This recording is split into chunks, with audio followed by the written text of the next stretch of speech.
अब क्वेश्चन आता है कि आर्ट की जर्नी स्टार्ट करने के लिए साइकोलॉजी कहाँ से आ रही है। मार्केट के अंदर इस चीज़ को लेकर बहुत ज़्यादा कंफ्यूजन है। इंडिया के अंदर मोस्ट ऑफ द आर्टिस्ट को पता ही नहीं है कि फंडामेंटल्स और प्रिंसिपल्स क्या होते हैं और उन्हें क्यों यूज़ किया जाता है। Hello everyone, this is artist Rishiraj Shemawat और आज की इस वीडियो में हम लोग जानेंगे कि आर्ट के अंदर जर्नी किस स्टेप से स्टार्ट करते हैं। तो इन टोटल ये वीडियो 4 चैप्टर में डिवाइडेड है। पहला साइकोलॉजी, दूसरा मटेरियल्स, तीसरा फंडामेंटल्स और चौथा द मास्टरी। तो आओ एक एक करके हर एक चैप्टर को इन डेप्थ समझते हैं। चैप्टर 1 थी साइकोलॉजी। अब क्वेश्चन आता है कि आर्ट की जर्नी स्टार्ट करने के लिए साइकोलॉजी कहाँ से आ गई। तो सिंपल सी बात है, लाइफ के हर एक पार्ट के साइकोलॉजी काम आती है। वैसे ही अगर आर्ट के अंदर आपको जर्नी स्टार्ट करनी है तो अगर थोड़ी बहुत साइकोलॉजी तो समझनी पड़ेगी कि आगे जाके आप इसमें किस टाइप से काम करोगे, आपको अपना माइंडसेट किस टाइप से लेकर चलना है ना। आर्ट की जर्नी की साइकोलॉजी अगर हम बात करें तो हमें सिर्फ सिंपल सी हैबिट्स बिल्ड करनी है और आर्ट के अंदर तो हमें सिर्फ एक हैबिट बिल्ड करनी है, वो है ड्राइंग करने की। तो हमें डेली सिर्फ एक ड्राइंग करनी है। जरूरी नहीं है कि वो कोई हाइपर रियलिस्टिक ड्राइंग हो, सिंपल सा रफ स्केच भी हो सकता है। अगर आपकी इच्छा है तो आप कोई भी पोर्ट्रेट, लैंडस्केप, जो आपकी इच्छा हो वो आप ड्रॉ कर सकते हो। मीडियम लोग का लिमिटेशन नहीं है, कोई भी मीडियम पिक कर सकते हो। बस एक कंडीशन है कि आपको डेली ड्रॉ करना है, या तो 5 मिनट ड्रॉ करो या आधा घंटा ड्रॉ करो। अगर आपको इसके अंदर बहुत ज़्यादा प्रोफेशनली ग्रो करना है तो आपको एटलीस्ट 1 घंटा तो डिवोट करना ही पड़ेगा। फॉर एग्जाम्पल, अगर आपको एक एथलीट बनना है, अगर आपको एक रनर बनना है, तो सबसे पहले आप ये नहीं सोचोगे कि यार हमें किस टाइप के शूज़ पहनना है, किस टाइप के कपड़े पहनना है। आपका मेन गोल ये होना चाहिए कि आपको डेली रनिंग करनी है, आपको डेली दौड़ना है। ठीक है, जब आपके एक बार प्रैक्टिस बन गई डेली भागने की, तब आप ये सोचोगे कि यार अब हमें इस टाइप के शूज़ पहनने चाहिए, अब हमें इस टाइप के कपड़े पहनने चाहिए। तब एक और चीज़ों का सेंस बनेगा। वैसे आर्ट की साइकोलॉजी के अंदर भी एक बार आपको हैबिट बिल्ड कर लेनी है कि आपको डेली ड्राइंग प्रैक्टिस करनी है।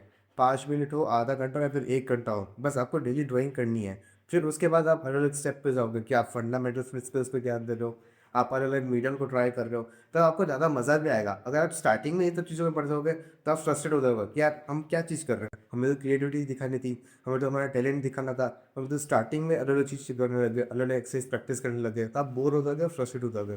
तो पहले ड्राइंग के ऊपर फोकस करो, डेली ड्रॉ करो, उसके बाद अलग अलग स्टेप्स पे जाओ। चैप्टर 2 दी मटेरियल्स। अब आप में समझना है कि साइकोलॉजी क्या होती है आर्ट की जर्नी की। अब साइकोलॉजी के बाद ये देखना है कि मटेरियल्स कौन से चाहिए। अब ये चैप्टर ज़्यादा इंपॉर्टेंट इसलिए है क्योंकि बहुत से बिटकॉइन आर्टिस्ट कंफ्यूज है कि हम क्या करें, मटेरियल्स लेने चाहिए नहीं लेने, क्या करना है। क्योंकि मार्केट के अंदर इस चीज़ को लेकर बहुत ज़्यादा कन्फ्यूजन है।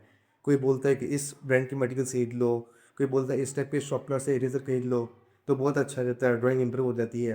पर सच ये है कि अगर आपको सच में ड्राइंग इंप्रूव करनी है, ड्राइंग सीखनी है, तो आपको 3 मटेरियल चाहिए: पेपर, पेंसिल और इरेजर। बस आपको डेली ड्राइंग प्रैक्टिस करनी है। बस अगर ये चीज़ें हैं तो आपकी ड्राइंग इंप्रूव होगी, उसके अलावा और कुछ नहीं चाहिए। क्योंकि बहुत से beginner artist heavy drawing materials के अंदर इन्वेस्ट करते हैं। 10 टाइप की इरेजर ले लिए, 5 टाइप के पेपर ले लिए और 100 टाइप की पेंसिल ले ली। फिर बोलते हैं हमारी ड्राइंग तो फ्लैट लग रही है, हमारी ड्राइंग में डेप्थ नहीं दिख रही है, हमने तो ये पेंसिल भी यूज़ कर ली, वो पेपर भी यूज़ कर लिया। क्योंकि उन्हें बेसिक चीज़ों की नॉलेज है ही नहीं, प्रैक्टिस है ही नहीं। ड्राइंग फेस दिख रही है, वैल्यूज़ पता ही नहीं है, डिटेल नहीं आ रही है, शेडिंग करना आता ही नहीं है। तो पहले सब चीज़ों को इग्नोर करो, अलग अलग टाइप की मटेरियल्स नहीं लेना है, सिर्फ पेपर पेंसिल होगा, काम चल जाएगा। बस डेली प्रैक्टिस करनी है। फॉर एग्जांपल, अगर आपको एक रनर बनना है, आपको दौड़ना है, तो आपको पहले आप ये नहीं सोचोगे कि आपको शूज़ किस टाइप के खरीदने हैं, आपको टी शर्ट किस टाइप की लेनी है, या आपको किस टाइप प्रोटीन पाउडर ये सब चीज़ें लेनी है। पहले आप दौड़ना स्टार्ट करोगे तो आप डेली दौड़ोगे, 1 किलोमीटर दौड़ा, 2 किलोमीटर दौड़ा, ऐसे दौड़ दौड़ के आपकी प्रैक्टिस बिल्ड होगी। उसके बाद जब आप ढंग से दौड़ने लग जाओगे तब आप सोचोगे कि हाँ, अब मुझे मेरे स्पीड को सही करने के लिए या फिर मेरे पैरों के कंफर्ट के लिए मेरे को शूज़ खरीदने चाहिए। फिर आपको नॉलेज रहेगा कि हाँ, अगर आप भाग रहे हो तो आपको एक पर्टिकुलर टाइप की अलग ड्रेस आती है, आपको वो पहननी चाहिए। फिर आपको नॉलेज आएगी कि हाँ, अब हमारे ड्रेस भी हमारे पास आ गई, शूज़ भी आ गए, हमें स्किल्स इंप्रूव हुई है, अब हमें डाइट पे ध्यान दे रहा है। अगर आप पहले सोचोगे हमें ये चीज़ें खानी है, ये इस तरह के कपड़े पहनने हैं, उन चीज़ों में फंस जाओगे, वैसे भी वेस्ट होंगे, कुछ सीखोगे भी नहीं। Chapter number 3, the fundamentals and principles of art. अब ये चैप्टर इस पूरे वीडियो का बहुत ज़्यादा इंपॉर्टेंट टॉपिक है क्योंकि इंडिया के अंदर मोस्ट ऑफ द आर्टिस्ट को पता ही नहीं है कि फंडामेंटल्स और प्रिंसिपल्स क्या होते हैं और उन्हें क्यों यूज़ किया जाता है। तो हम मेजरली 2 चीज़ों पर बात करेंगे कि फंडामेंटल्स और प्रिंसिपल्स क्या है और इन्हें क्यों यूज़ किया करते हैं।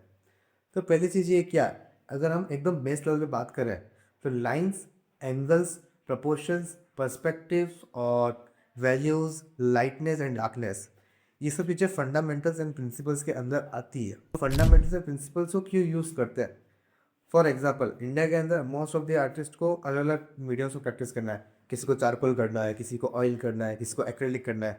पर वो सब एक छोटी सी चीज़ को मिस कर जाते हैं कि अगर वो कैनवास के ऊपर उन्हें एक्रेलिक या फिर ऑयल कलर करना भी है तो उससे पहले उन्हें उन्हें ड्राइंग करनी पड़ेगी, उन्हें स्केच बनाना पड़ेगा।